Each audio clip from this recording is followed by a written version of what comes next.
Hey guys, it's Jessica with Southern Sparrow, and today we're going to talk about choosing your hand in Mahjong. So I'm going to show you an example of how I play solo Mahj at home, where all you do is you're going to grab your bag of tiles, you're going to deal yourself 13 tiles, then you're going to get organized, see what tiles you have, choose a section, and do some mock Charleston straight out of your tile bag so that you can get to a single hand on the National Mahjong League card. Let me show you how I do this. So I've drawn 13 tiles. I'm going to set these aside so that you guys can see what I have here. You don't need a rack if you're practicing this at home. I just like when it helps me to keep organized, especially when I'm showing you guys what I've got going on, but you don't need to have a rack. All you really need to do if you're going to practice this at home is get your bag of tiles, get your National Mahjong League card. That's it. I sometimes will take these two things with me out to soccer practice for my kids or whatever. While I'm sitting there in my little camp chair, I can run through this. It's really great for new players, obviously, to get familiarized with the card and get that practice in of choosing your hand a little bit more quickly. But this is also great every single April when the new card rolls out, because we're all then trying to desperately quickly learn that new card. Oh, my card's upside down. I like to then pull out this practice routine to get really fast at a new card. So remember this when April comes around and we have those 2026 cards. Okay, so these are the 13 tiles I drew, and I just went ahead and organized. You know your girl's long-winded, so I'm trying to keep these videos short. So I got us organized here. I have my jokers. I have a single flower. I have 3 bird bams. Yes, thank you. Love 3 of a kind on a deal. I have a 2 bam, a 3 bam. If you want to separate your tiles here, you can. I'm trying to get better about smushing mine together in real games so that I don't give away my hand to other people. But I have 1 crack, 2 dot, a 6 dot, and I have a pair of soaps. That's the dragon for the dot suit, the white dragon. So I'm going to go ahead and look at what I've got going on here.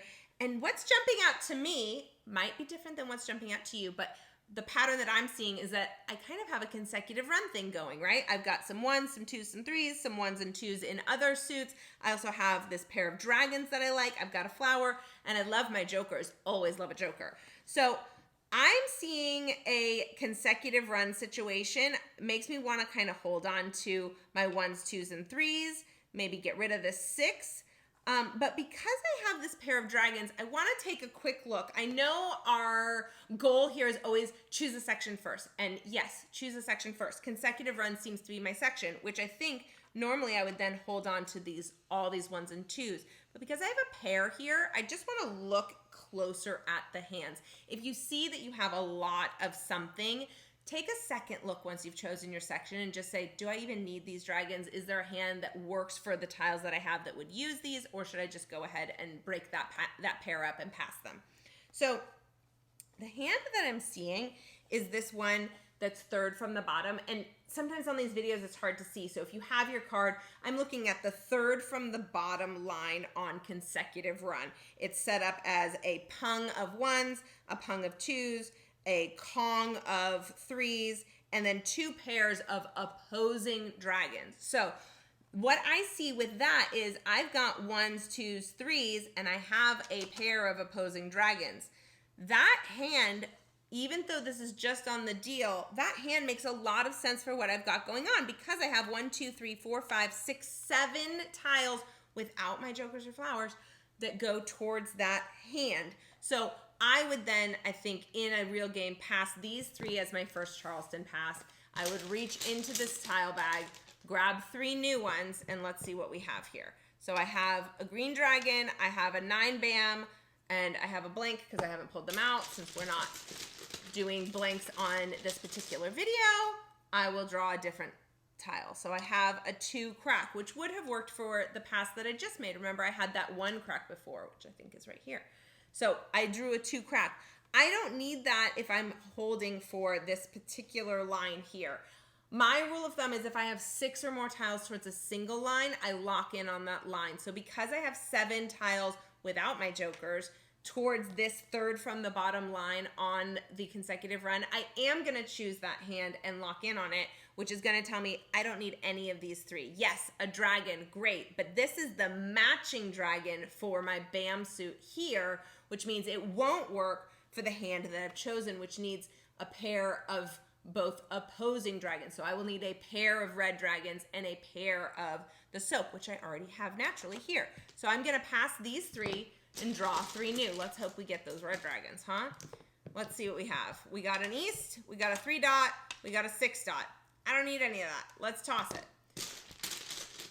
So this is the way to practice and get fast at choosing a hand. Do this at home. You will get so confident and so good at picking your hand. Okay, we got a 3 bam. Well, that's part of our hand. We have an 8 bam. That is not. We have a 5 crack. That is not. And now almost everything on our rack, except for this flower, goes to our hand. So yes, you have heard, I'm sure, never pass a flower. Let me clarify. That's a rule of thumb, not a rule of the league. So never pass a flower. Why do people say that? Well, if you look again at your card, you will see that in every section, there are 2 or 3 hands that require flowers. So it is a great rule of thumb to hold on to your flowers until you're absolutely certain that you don't need them, and to not necessarily want to give them away because so many of your opponents may need them. But in an instance like this, where all of these tiles will go to my hand, right? I am going to pass this flower. So it's a bit of a risky pass because the person I'm passing it to may need it for their hand, but otherwise I'm breaking up tiles that I absolutely need for the hand that I've chosen. So those will be my 3. Let's see, how many have we even passed? We've done right, over, left. This would be my second left. So let's get 3 new. Now, this second left, when I have basically all tiles towards my hand, always makes me a little bit nervous because I don't want to then start breaking up my hand. But I don't know if you'd call it lucky, but I did not get any tiles that I want for that hand. I got a 4 crack, a 9 crack, and a 5 bam. I'm going to get rid of those on my over. We're going to draw 3 new. So 3 out of the bag. Let's see what we got. We got a 3 bam, which we need for our hand. We got a 4 crack, and we got a 7 bam. This is actually great. So we've done right, over, left, left, over, and this was, we need to do one more pass. We need to do right. So these were the tiles that we drew for over. We drew these 3. I need this one, which means that for my last right, my final pass of the Charleston, I only have 2 tiles that I'm willing to get rid of.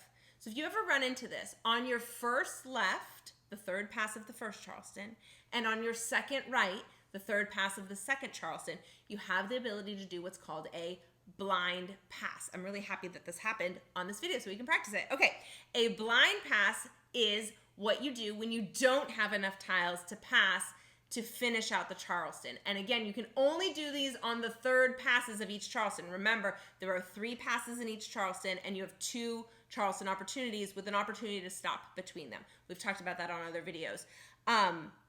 Here's how you do a blind pass. I have 2 tiles I'm willing to get rid of. I'm going to put them face down on the mat in front of me, ready to go to this is my second right, ready to go to my right. And I'm gonna wait for the person who's sitting to my left to pass me their 3. So it would look like this. I'm obviously doing this by myself, but it would look like this. They would pass their 3, and I would, without looking at anything that they've passed me, remember it's a blind pass, otherwise you're just a cheater. So I would take a tile, marry it to the 2 that I was happy to pass, and then I would pass those. And then I pick up this. So I end up with the same number of tiles that I would have anyway. I still have 13. Everyone else at the table still has 13. I am only picking up 2 because I only had 2 to give. So I took the 3rd tile from the tiles that were being passed to me, married them off, and I'm going to then send them to the person to my right. And then I pick these ones up. And that's the end of the Charleston. I now have the opportunity for courtesy, but I feel very confident about my hand here. Remember, we chose that 3rd line from the bottom in consecutive run. I feel really happy about that. I've got, counting my jokers, I have 1, 2, 3, 4, 5, 6, 7, 8, 9, 10, 11 tiles towards that hand. I'm so close to winning. I only need 3 more tiles towards that hand to win. Now, of course, 2 of the 3 that I need are a pair of red dragons. So yes, a pair is more difficult to get than a pung or a kong or a quint. Well, not necessarily quint. A pung or a kong, because Number one, I can't call for it unless it's my last tile to Mahj. And number two, I can't use a joker in it ever, ever, ever, ever. So yes, it is a little bit difficult to complete those pairs, but going into the game with 11 tiles towards my hand, I do feel confident that I'll be able to gather those red dragons. Either, hopefully, I'll self-pick one, and then if someone throws one, it'll be my last tile that I need to Mahj. So that is the hand that I would have chosen based on this deal. I'm going to keep doing these videos so you can watch how I go through that thought process. Remember, here's how you practice. You're going to deal yourself 13 tiles out of your bag. You're going to get organized, organize them by suit and in number order within the suit, meaning put all your BAMs together and then put your numbers 1, 2, 3, 4, 5, 6, 7, 8, 9 and the dragons, put those together. Same with cracks, same with dots. Don't put all your ones in multiple suits together. That gets confusing. Put all the single suit together, then in number order. Put your wins together, put your flowers together. That's how you get organized. You're then going to look at the tiles that you've organized and you're going to look for patterns and you're going to pick a section. Pick a section. That's where we start every single time we get dealt tiles. Pick a section on the card. Maybe it's evens. Okay, let's say it's evens. Then we're going to do this mock Charleston, collecting only evens, right? Collecting only the tiles you need for that section that you've chosen, passing everything else. And as you do each pass, you're going to look back at the section you've chosen and try to pick a hand that works best for the tiles that are on your rack. And then as you even get better at this game, you're going to start looking for, well, what's my backup hand? What's the secondary hand that I can choose to pivot? And we'll talk about pivots in a second video. Happy Mahjing, y'all.